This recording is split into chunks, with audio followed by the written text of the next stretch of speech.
ఇప్పటి వరకు ప్రభాస్ గారు చేసిన మూవీస్ లో చాలా మంది హీరోయిన్స్ తో చేశారు కదా, అందులో మీకు ఏ హీరోయిన్ అంటే ఎక్కువ ఇష్టం? అంటే మీకు పర్సనల్ గా కలుస్తారు కదా, మాట్లాడినప్పుడు ఈ అమ్మాయి చాలా బాగా మాట్లాడుతుంది అలా.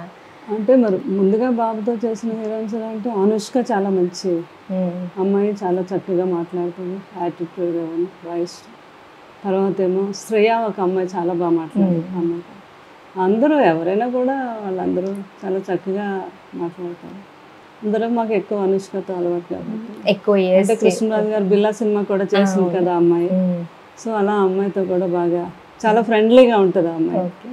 ఎన్నో ప్రోగ్రామ్స్ కూడా మేము కూర్చొని బాహుబలి ఇవన్నీ కూడా మిర్చి అమ్మాయి నేను పక్క పక్కన కూర్చొని ప్రోగ్రాంలు అన్ని మిర్చిలో ఎత్తుకుంటుంది కదా ప్రభాస్ గారిని, అప్పుడు అడిగారంట కదా ఎలా ఎత్తుకున్నావు అమ్మ. చాలా ఫ్రెండ్లీగా ఉంటుంది ఆ అమ్మాయి. అట్లాగే ఉన్న హీరోయిన్స్ కూడా అందరూ బాగా ఫ్రెండ్లీగా ఉంటారు. అలానే ఇప్పుడు కృష్ణరాజు గారు ఇంకా ప్రభాస్ గారు కలిసి స్క్రీన్ షేర్ చేసుకున్నారు కదా, బిల్లా, మళ్ళీ రెబెల్, రాధేశ్యామ్, ఇవి చూస్తున్నప్పుడు మీకు ఎలాంటి ఫీలింగ్ కలిగింది? వాళ్ళిద్దరిని అంత భారీ కట్అవుట్స్ యాక్చువల్లీ చూస్తుంటే కన్నుల పండగ ఉంటుంది. కన్నులు పండగ కాదు, కొన్ని సీన్ చూస్తే నాకు కళ్ళంట నీళ్ళు కూడా వచ్చేసాయి.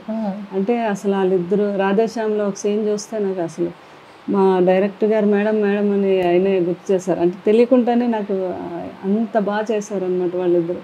అంటే కొడుకులు గురు శిష్యుల్లాగా ఎంత బాగా చేశారో రాధేశ్యామ్.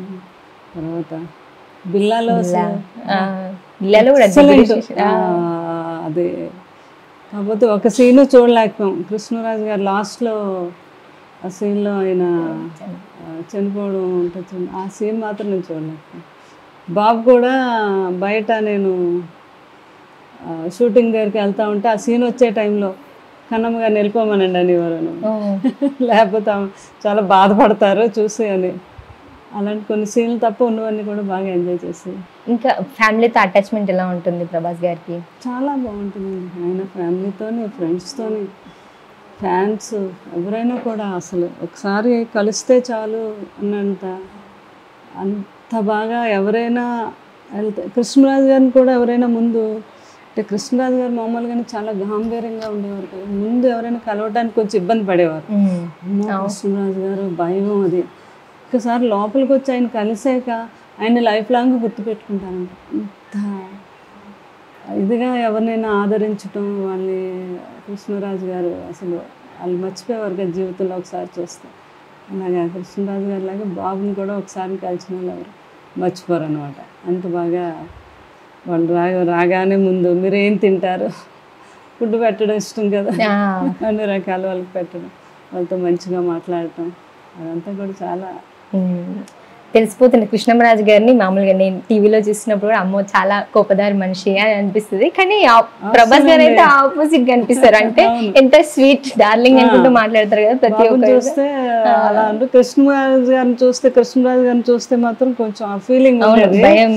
ముందు మీ యాంకర్స్ ఎవరైనా వస్తున్నా, ఫస్ట్ డైరెక్టర్లు ఎవరైనా వస్తున్నా, వాళ్ళు కొంచెం వచ్చేక మాత్రం ఎంత ఫ్రెండ్లీగా అసలు అయ్య బాబాయ్ కృష్ణరాజు గారు అసలు ఇలా ఉంటారనుకోలేదు, ఇలా మాట్లాడతారని.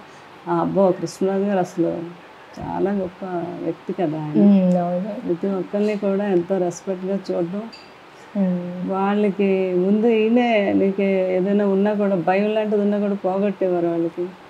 అంత బాగా ఓన్ చేసుకునేవారు. చాలా మందికి సాయం చేస్తుంటారు.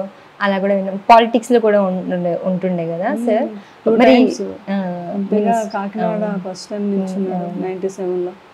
99లోని వెస్ట్ గోదావరిలో 1,70,000 మెజార్టీతో గెలిచారు. మనం రాష్ట్రంలోనే నెంబర్ 1 మెజార్టీ ఓన్లీ కృష్ణరాజు గారికి వచ్చిందన్నమాట.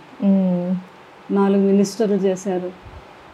దానివల్ల అందరి గుండెల్లో ఆయన ఈ రోజుకి చిరస్థాయిగా నిలిచిపోయారు కృష్ణరాజు గారు.